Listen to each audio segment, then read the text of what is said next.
Assalamualaikum warahmatullahi wabarakatuh, dan selamat datang lagi di mata pelajaran saya, mata pelajaran fikih kelas 9, atau kisah. Kita bahas tentang bab terakhir ini tentang ajal pasti tiba, atau bisa dikatakan pengurusan jenazah dan harta waris. Oke, kepada anak-anakku semua, silahkan perhatikan baik-baik materi kali ini, karena ini adalah materi terakhir di semester genap di kelas 9 ini.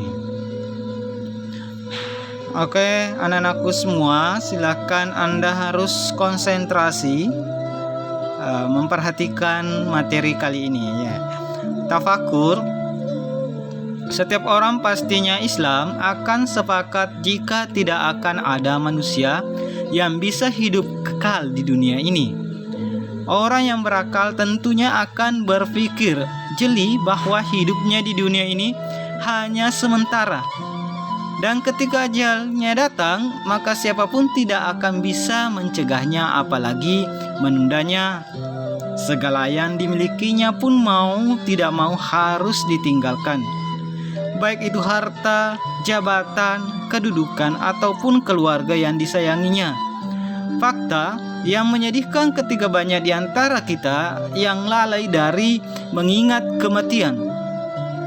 Mungkin mereka terlalu terbuai dengan kenikmatan-kenikmatan dunia yang menggoda, dan mereka mungkin lupa dengan kenikmatan-kenikmatan di akhirat yang kekal. Padahal jika seorang telah meyakini bahwa suatu saat ia akan mati, maka sudah selayaknya ia mempersiapkan dirinya untuk menghadapi kematian, yaitu dengan memperbanyak amalan-amalan soleh yang nantinya bisa digunakan sebagai bekal di akhirat. Orang yang menyaksikan peristiwa meninggalnya seseorang hendaklah melakukan hal-hal sebagai berikut: memejamkan matanya sampai tertutup rapat. Jika matanya terbuka, hendaklah ia menyebutkan kebaikan, mendoakan dan memintakan ampun atas dosanya. Yang kedua, mulutnya dikatupkan dengan mengikatkan kain dari dagu sampai kepala. Yang ketiga, tindilah atau letakkan di atas perutnya suatu penindi agar perutnya tidak mengembung.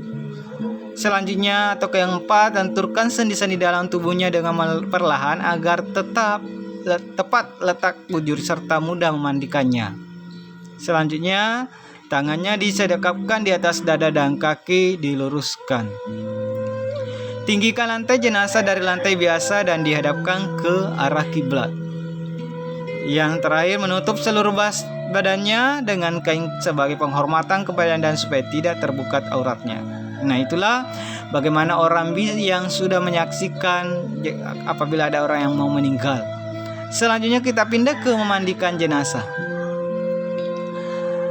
Yang dimaksud memandikan jenazah adalah membersihkan dan mensucikan tubuh mayat dari segala kotoran dan najis yang melekat di badannya. Nah, jika jenazah itu laki-laki, maka yang berhak memandikannya harus juga orang laki-laki, kecuali istri dan mahramnya. Demikian pula sebaliknya, jika jenazah itu wanita, maka yang berhak memandikannya harus wanita, kecuali suami dan mahramnya. Jika suami dan mahramnya semuanya ada, maka suami lebih berhak memandikan istrinya. Demikian juga sebaliknya, atau istri dan mahramnya semuanya ada, maka istri lebih berhak memandikan suaminya. Syarat-syarat memandikan dan orang yang bisa memandikan jenazah.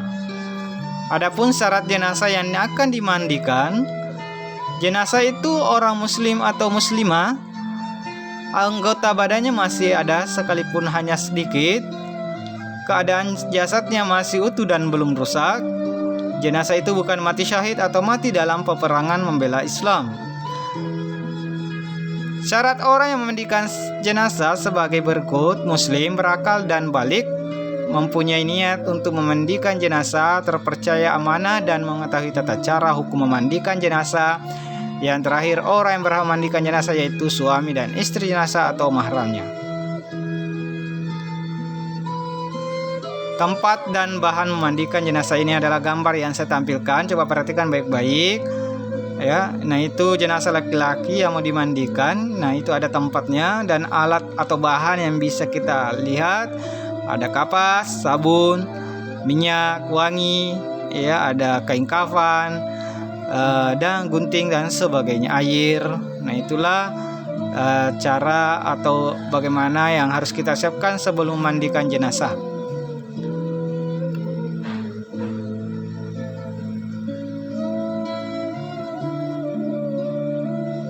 Oke, kita masuk di mengkafani jenazah. Yang dimaksud mengkafani jenazah adalah membungkus jenazah dengan kain. Kain kafan dibeli dari harta peninggalan mayat. Jika mayat tidak meninggalkan harta, maka kain kafan menjadi tanggungan orang yang menanggung nafkahnya ketika ia masih hidup. Jika yang menanggung nafkahnya juga tidak ada, maka kain kafan diambil dari Baitul Mal atau menjadi tanggungan kaum muslim yang mampu. Batasan kain kafan paling sedikit selapis kain yang sekedar untuk menutup seluruh badan si jenazah. Sebaiknya 3 lapis untuk laki-laki, kalau perempuan itu 5 lapis untuk kain kafannya. Nah, itulah pengertian dari mengkafani jenazah. Coba perhatikan gambar mengkafani jenazah. Nah, ini jenazah perempuan yang akan dikafani. Ada 5 lapis. Nah, di bawah ini ada jenazah laki-laki yang sudah dikafani, ada 3 lapis. Nah, baru diikat.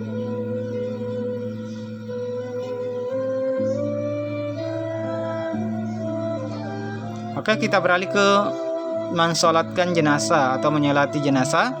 Yang dimaksud mensolatkan jenazah atau sholat jenazah adalah sholat yang dikerjakan sebanyak 4 kali takbir dalam rangka mendoakan orang muslim yang sudah meninggal.